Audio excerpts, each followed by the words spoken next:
ریان صاحب آپ سینئر صحافی ہیں. انڈیا نے 370 ختم کر کے کشمیر کی پوزیشن میں تبدیلی لائی ہے، اس پہ آپ کیا کہتے ہیں؟ ہمارے آئین میں کئی چیزیں ہیں اور دنیا کو بہت سے چیزوں پہ اعتراض ہے. آپ نے اگر مطالعہ کیا ہے U N human rights charter کا، جس کے پاکستان نے ایک ممبر اسٹیٹ کے طور پہ سگنیچر کیے ہوئے ہیں پوری دنیا کے سامنے کہ ہم جو U N human rights charter میں انسانی حقوق کا پیار ہے ہم وہ لاگو کریں گے. ٹھیک ہے، کیا ہمارا آئین اس کی مطابقت میں ہے؟ بہت ساری شکیں ہیومن رائٹس چارٹر سے قطعی طور پہ بالکل برعکس ٹکراتی ہیں. تو اس لحاظ سے تو عالمی طاقتوں کو یا یو این کو یا انڈیا کو ایون یہ کہنا چاہیے بھائی آپ لوگوں نے ایک طرف تو منافقت ہے، ایک طرف اس کو تسلیم کیا، اس پہ سائن کیے ہوئے ہیں، اور دوسری طرف اس کے خلاف آپ نے اپنے آرٹیکل اپنے آئین میں ڈالے ہوئے ہیں، لہٰذا ان کو محو کرو. اگر وہ کہیں تو کیا ہم قبول کریں گے؟ نہیں نہ کریں گے. ہم کہیں گے ہماری سوورنٹی ہے، ہم اپنا آئین میں جو چیک رکھیں چاہیں رکھیں، جو چیک چاہیں ختم کریں. وہاں انہوں نے ڈیو آئینی پروسیس جو 2/3 میجورٹی اس کے ساتھ اگر اپنی ایک شیک کو تحلیل کیا ہے، ٹھیک، اس پہ ہمیں کیوں پرابلم ہو رہی ہے؟ پاکستان کی ریاست کا کلیم یہ ہے کہ وہ ایک متنازع علاقہ ہے کشمیر. کیا آپ اسے متنازع میں تو پہلی بات تو یہ ہے کہ شیک کی بات کر رہا ہوں نا، آپ نے مجھے 370 کا پوچھا تو 370 ہمارے آئین کی نہیں ان کے آئین کی ہے نا. تو کیا ان کے لوگ ان کی پارلیمنٹ کو یہ حق نہیں ہے کہ اپنے آئین میں امینڈمنٹ کر سکے؟ اگر ہمیں ہے تو ان کو کیوں نہیں ہے؟ پہلی اول بات. دوسرا ہے کہ متنازع علاقے کا مسئلہ کب سے متنازع ہے؟ 47 سے ہے. تو پھر اس کا کیا کسی چیز کا کسی طرح اختتام بھی ہونا ہے کہ ہم نے ساری زندگی ایسے ہی یعنی اگلی نسلوں کو بھی اسی میں دنسائے رکھنا ہے؟ لینے جو کہ تو ہم نہیں ہیں، ہم مان چکے ہیں. اور جب یہ ہوا تھا آپ کو پتہ ہے پارلیمنٹ میں اس وقت وزیر اعظم نے کہا تو کیا میں انڈیا پہ حملہ کر دوں، کیا میں جنگ کر لوں؟ تو بھائی کر دو، وہی کر کے دیکھنے ہیں. تو پھر یہ آدھا گھنٹہ کھڑے ہونے سے تو کشمیر آپ کو نہیں ملے گا. تو لہٰذا یہ ٹنٹنا ہے کہ بس جس کو شرارت کے طور پہ ہم نے رکھا ہوا ہے. بات حقیقتیں کچھ اور ہیں، سچائیاں بدل چکی ہیں.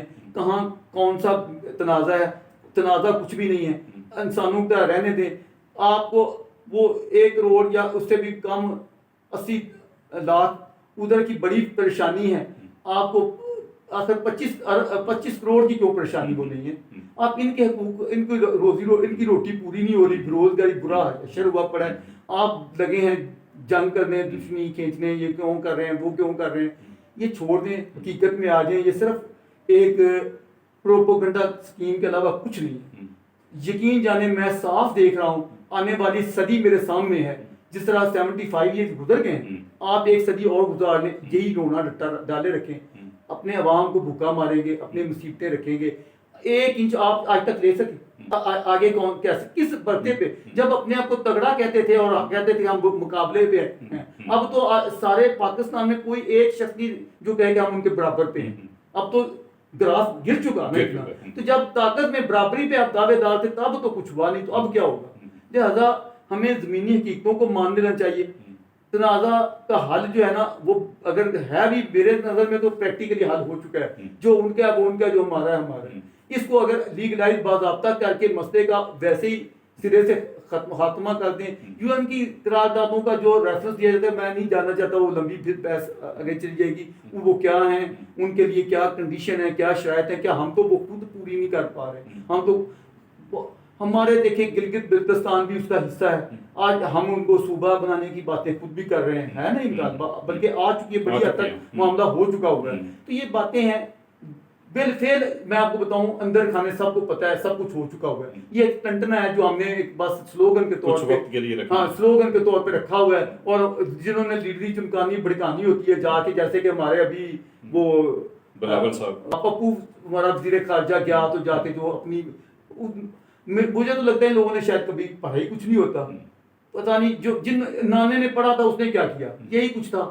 مقصد یہ ہے کہ ان لوگوں کے اندر اپنی ذات کے آگے، اپنی پرسنالٹی بلڈنگ کے لیے ملک جائے بھاڑ میں، اپنی میری شخصیت بن جائے. یہی کچھ نانا صاحب نے بھی اپنی پرسنالٹی کی نا کہ میں یہ کر دوں گا. 1000 سال لڑنا مطلب یہ بتائیں عقل مند بندہ ایسی بات کر سکتا ہے؟ اس نے ٹھیک ہے اس میں اپنی پاپولیرٹی لے لی، وہ اپنے چودراہٹ دکھا لی، اور ایسی چودراہٹ کا کیا فائدہ؟ اخیر پھانسی پہ چڑھا، کیا فائدہ؟ تو یہ بھی اگر وقت سے ہم نے نہیں سیکھنا، کہا جاتا ہے نا ہمیں وقت سے اور حالات سے اور تاریخ سے سیکھنا چاہیے. تو کیا اس نے سیکھا جا کے وہی ویسی بڑھ کے مار کے آ گیا؟ تو مجھے بڑا افسوس ہوا اس کی بڑھ کے. اور میں چاہتا ہوں کہ شباز شریف جب دلی جائے اگر سنگائی کانفرنس میں تو وہاں جا کے بڑے بھائی کے ساتھ چھوٹا بھائی بن کے ملے، عزت سے ان کا احترام کے ساتھ وقار کے ساتھ ملے، تاکہ ہمارے درمیان یہ نفرتیں پہلے، میں تو سمجھتا ہوں اتنی ہم نے پہلے زیادتیاں کر چکے ہیں کہ مزید زیادتیاں کرنے کی گنجائش ہی نہیں ہے۔ اب ہمیں چاہیے کہ پچھلی جو زیادتیاں غلطیاں کوتاہیاں گناہ جو ان کی بخشش کرائیں۔ بنگلہ دیش ساتھ بھی زیادتی ہوئی، ادھر بھی ہم نے بہت ظلم کیے، تو ان کی ہمیں چاہیے معافی تلافی کروائیں اور آگے سے یقین دہانی کرائیں کہ ہم بھائیوں کی طرح رہیں گے۔